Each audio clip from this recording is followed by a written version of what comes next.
I burst through the back gate and froze. My little girl was hanging from the old oak tree in our yard. There was a rough rope tied around her tiny wrists, and she was dangling just above the ground. She was coughing and gasping for breath. Tears streamed down her face. Her eyes were wide with terror. Every muscle in my body went tight. "No," I screamed.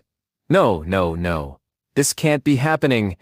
My heart pounded so hard I thought it would explode from my chest. I barely noticed the dirt under my bare feet as I sprinted across the yard. The sound of her sobbing echoed in my ears. I was sick with fear. In the same breath I had run, I tackled the porch steps 2 at a time. I shouted again, "Stop, stop this right now," but the only reply was her terrified cry. On the porch, time slowed. The sun flashed on the ladder leaning against the tree, and there, at the top of that ladder, was our neighbor, Karen, the HOA president. Karen had a twisted smile on her face, and cold, angry eyes. She was tightening that awful knot around my daughter's wrists. My daughter's feet were kicking at empty air, struggling to stay off the dirt. I saw Karen clearly for the first time. She looked wild, like someone possessed.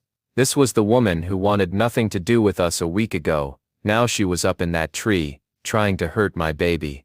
Rage and panic collided in my chest. "Stop it, Karen," I yelled, my voice breaking. "Get down and let her go this instant." Karen turned her head and snarled at me. The sight of her, a grown woman shouting that my child was her daughter, made my blood run cold. My legs felt weak, but I didn't back down. Without thinking, I yanked the ladder with both hands, and started climbing. My mind was blank with fear. All I could think was, my daughter, my daughter." Karen screamed at me. She kicked at my hands, as I passed her on the ladder. The whole thing wobbled. My heart slammed against my ribs. I gripped the wood and pushed upward. Adrenaline buzzed through every inch of my body. When I reached the branch where my daughter was helplessly hanging, I was shaking so hard I could barely move. I glanced at her face. She looked so small, so scared, so pale. "Daddy!" she gasped. The sound of her voice, weak and shaking, nearly brought me to my knees. I ignored Karen's muffled threats, and focused on the knot. My hands trembled as I reached for the rope. It felt rough and scorched. She had really cut into my baby's wrists. "I've got you, sweetie. I promise I've got you," I whispered. It was all I could say as I wrapped my fingers around the rope and pulled hard. The knot loosened. For a terrifying second, I thought I wouldn't catch her in time. Then my daughter slipped down past me, and I closed my arms around her body as she hit the ground at my feet. She was crying, her whole body shaking. I nearly collapsed with the relief of her weight in my arms. She was alive, alive and trembling. The rope fell to the grass with a sick thud. I didn't care how bad I hurt, or how hard I had to catch her. I held her as if I would never let go. She nuzzled into my shoulder, still hiccuping and crying, but alive. I felt an awful lump in my throat. I hugged her tight, brushing her hair back from her face. "Shess, it's okay, you're safe now." My voice was rough with tears and relief. "Daddy's got you." My arms burned from holding her so hard. Her tiny body was trembling in my chest, but I didn't loosen my grip. I kissed the top of her head over and over. "You're going to be fine, honey. It's all over now." She buried her face against me, and didn't answer. I think she was still too scared to talk. For a few helpless moments, nothing else existed. Then I remembered I needed help. I clutched my daughter and staggered to the porch, where I found my phone still in my pocket. My hands shook so badly, I could barely dial. 911? "Yes, please, it's an emergency." I croaked into the phone. I struggled to get the words out. "Someone tried to kill my daughter. We need police and paramedics right now." On the phone, my voice broke into sobs. The 911 operator yelled for an ambulance and police to come immediately. Behind me, I heard sirens wailing faintly in the distance. "It's okay," I murmured to my daughter for the 100th time, though I wasn't sure either of us believed it yet. I pressed her against me gently, trying to comfort her. My shirt was soaked with her sweat, and my own.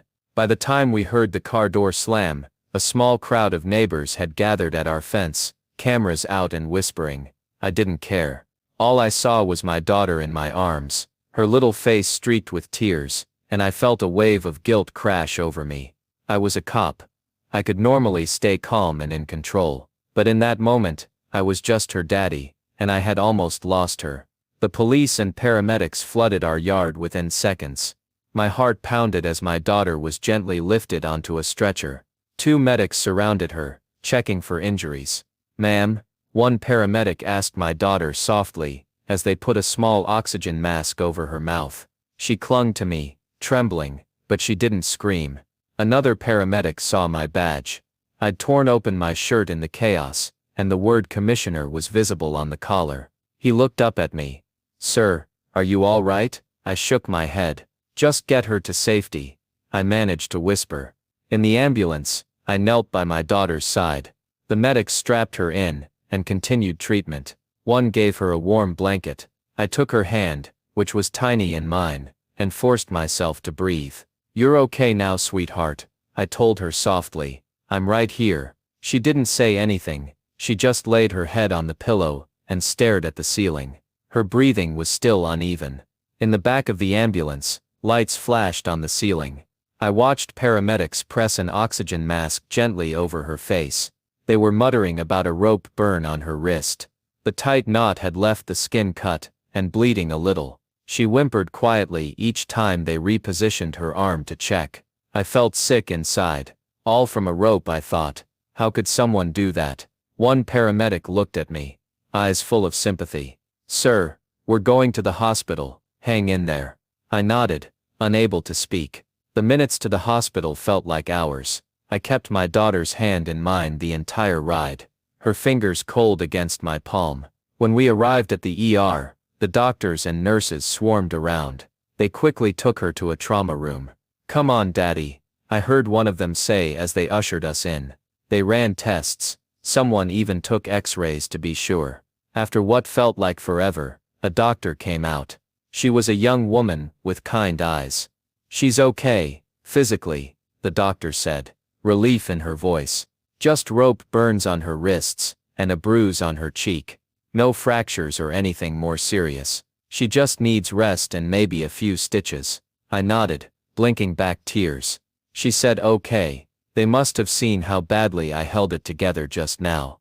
Inside the room, my daughter was in a white hospital bed, eyes heavy. A nurse was wrapping bandages around her wrists, gently. "Look at you," I said softly, brushing a strand of hair from her face. Her head finally turned, and she gave me a tiny, weak smile. "You're so brave." I reached out, and touched her bandaged wrists. They were red where the rope had chafed. I felt the tears well up again, but I swallowed them. Moments later, my wife burst into the room. She had called me on the phone, right after I ran out, freaking out at home. I had told her calmly what happened, and she got dressed faster than I've ever seen. She ran to us now, and hugged our daughter. Her eyes were red. "Oh honey," she whispered to our little girl. "I'm so glad you're okay." My daughter wrapped her arms around her mom. All 3 of us huddled together for a long moment.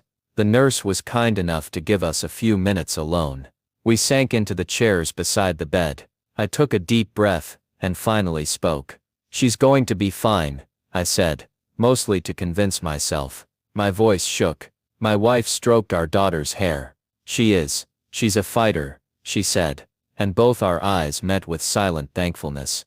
When my daughter's tears had slowed to gentle sniffles, Detective Sims stepped in quietly.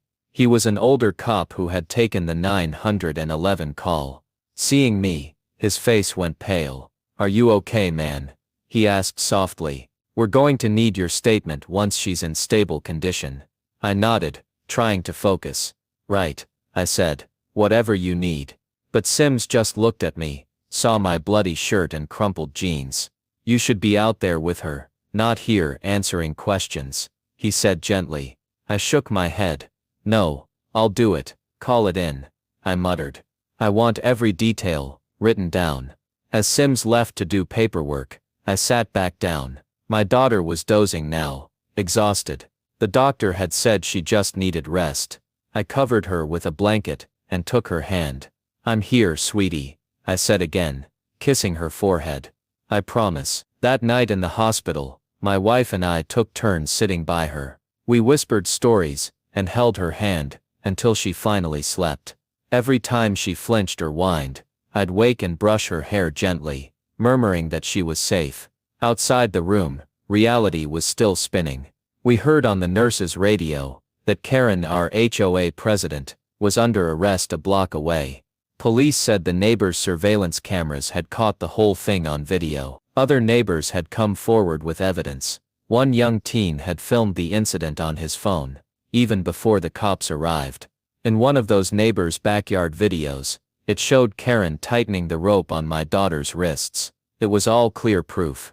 I didn't sleep much. My daughter was resting, hooked to IV fluids and bandages, but I couldn't stop replaying the moment over and over in my head. All I kept thinking was, what if I had been a second later? The next morning we were discharged. The doctor said my daughter was lucky. She would heal just fine, physically. We walked out of the hospital as a small group of reporters were setting up outside. The news had already leaked our names. I wouldn't give interviews. My wife held our daughter close in the back of the car. When we got home, our yard looked the same, but everything felt different. I checked the locks on every door and window. My wife hugged me and cried quietly. "I'm so sorry," she said to me. "I'm so sorry this happened." I shook my head. "No," I choked. "It's not your fault." My hands were shaking.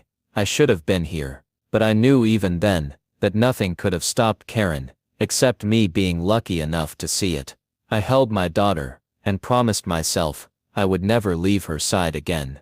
That night my daughter slept in our bed, between mom and dad. My wife was snoring quietly. I lay awake staring at the ceiling.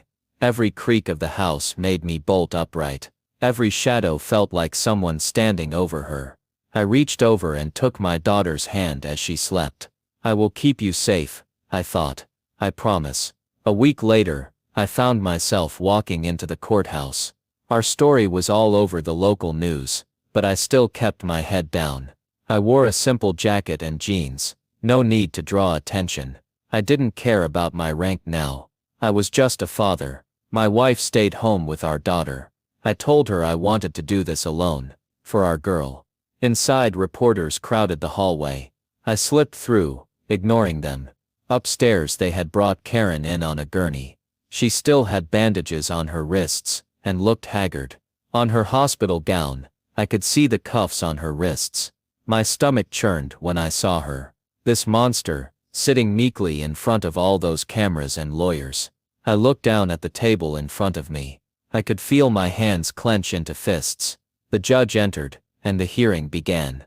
The prosecutor stood up.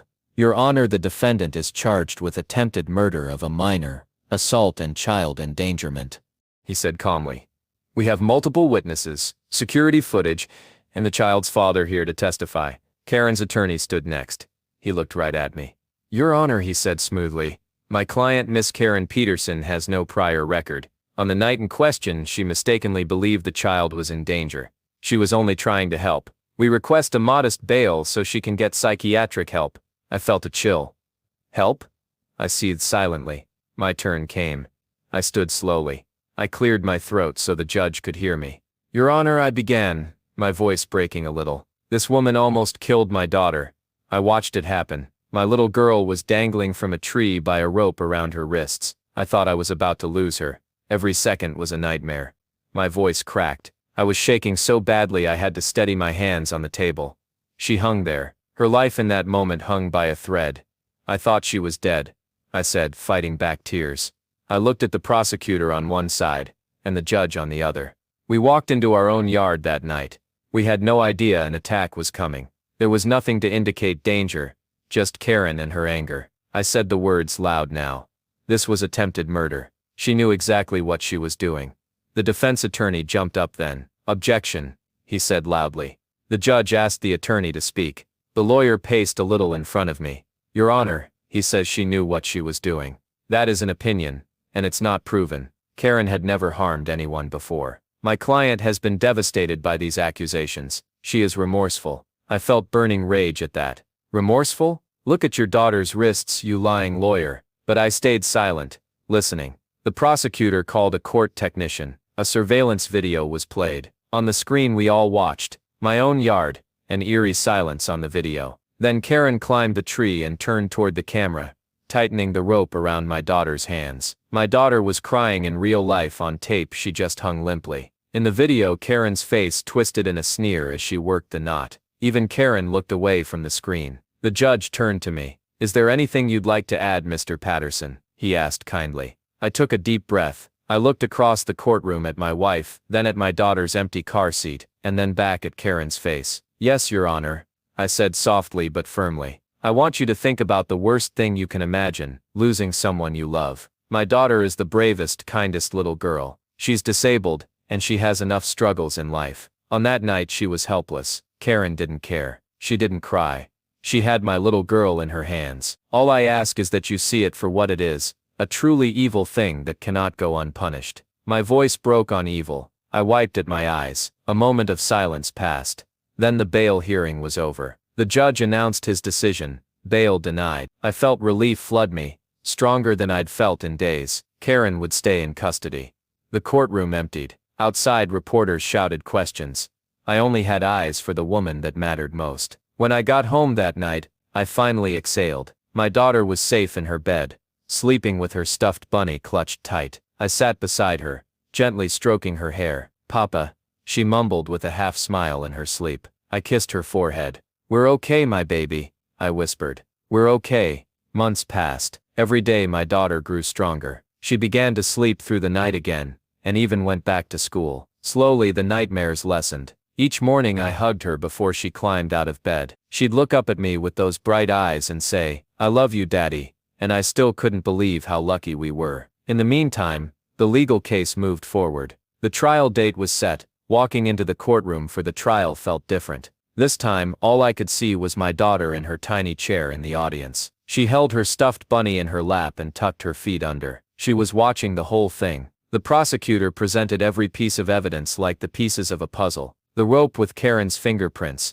the surveillance video of that night, Karen's own torn-up statement. I saw photos of my daughter's wrists, raw and red. I barely recognized her innocent little body in those pictures. Neighbors wept as they recounted Karen's actions. One teenage girl, shaking, said she tried to take video on her phone, but it was too scary to stay. A little boy cried saying he'd heard my daughter's screams and saw Karen run away afterward. When it was my turn to testify, I spoke from the heart. I told them again how I saw my daughter hanging there. I told them about her disability, how she couldn't escape or fight, just trusting me to always be there. I reminded everyone how brave she was, how she had told me the next day with a small smile, "Daddy, I knew you'd come." Karen's lawyer tried to say she was mentally unwell and confused. He even had a doctor claim Karen might not have known what she was doing. I shook my head. I knew the truth, and the jury heard it all from so many angles. Finally, closing arguments were made. Then came the gut-wrenching wait. I held my wife's hand tightly.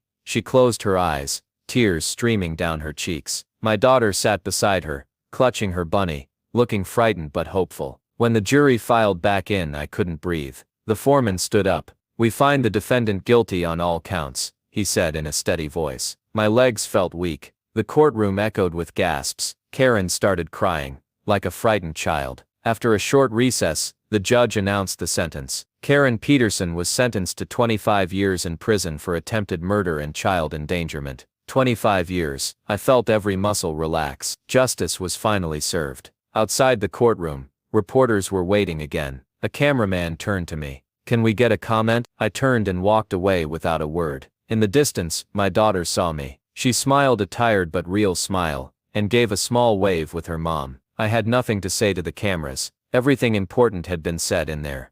In tears, in evidence, in that verdict. That evening I let myself cry on my wife's shoulder. We sat together holding our daughter. After months of hell, for once I dared to breathe. Back home our lives slowly found a new normal. The house still felt too quiet at times. Sometimes my daughter would wake from a nap, frightened, looking around at the walls and asking if everything was okay. I'd kiss her forehead and repeat, "It's okay, Daddy's here." We took extra precautions. We cut back the tree branches near the fence. I installed security lights in the yard. I explained it to my daughter simply. "Daddy made sure the backyard is safe now." She beamed, pushing a little water sprinkler with her wheelchair on the sidewalk and telling me my bodyguard lights were very bright. We went to therapy sessions as a family. The therapist helped my daughter talk about her fear. Sometimes all she needed was a squeeze from me. One day I took her outside to see the old oak tree, pruned and harmless now under a sunny spring sky. "See this tree?" I said softly. "It's going to grow new leaves and flowers, just like you're strong, and will grow new happiness." She reached out her hand and touched the rough bark. She believed me when I said that. Days were hard at first. Some nights I would lie awake long after my wife and daughter slept, listening to my own heart. I felt guilty and angry and scared, all of it. But each day got a little easier. We went on walks in the park again, holding hands. We painted pictures, some days with bright rainbows, other days with happy suns. My daughter even asked to ride her scooter down the sidewalk. She trembled a bit at first, but when she zoomed a little, she laughed and the fear loosened. I never forgot what happened. But I also saw so much kindness around us. Neighbors brought meals and cards. My police colleagues checked on us every day at work, giving silent thumbs up. I started speaking out. I joined a neighborhood safety meeting and quietly told our story, so others would watch their kids more carefully. I made sure the HOA president knew that no one was above the law, even its own president. I worked with detectives to help others who might be in danger. Every night, after I tucked my daughter into bed, she would reach up for a goodnight kiss. In the dark she'd whisper, "Daddy, thank you." I'd squeeze her hand and whisper back, "I love you. I'm always here." She's my hero. That little girl, disabled and fragile, went through something no child ever should. Yet she survived, and she teaches me strength. 1 year after that terrible night, we planted a small rosebush under the oak tree's stump. Each spring, when it blooms, I think of how we got through the darkness together. I've learned that evil can wear a friendly face. It can live next door, even on your own street. No one is beyond suspicion when it comes to protecting those you love most. If something feels wrong, speak up, call for help, protect the weak, never ignore that gut feeling. Never be afraid to stand up, because sometimes, evil only hides in plain sight until you shine a light on it. Love is stronger than fear. My daughter's courage, even at just 8 years old, showed me that. We will spend every day reminding her how brave she is. Every morning now, I hold my daughter tight, and thank God that she's alive. Every night, I kiss her forehead, and promise, I'm here. I will always protect you. We lost so much that night, but we gained a truth: what matters most is family, safety and love. And no matter what happens, we will always be stronger together.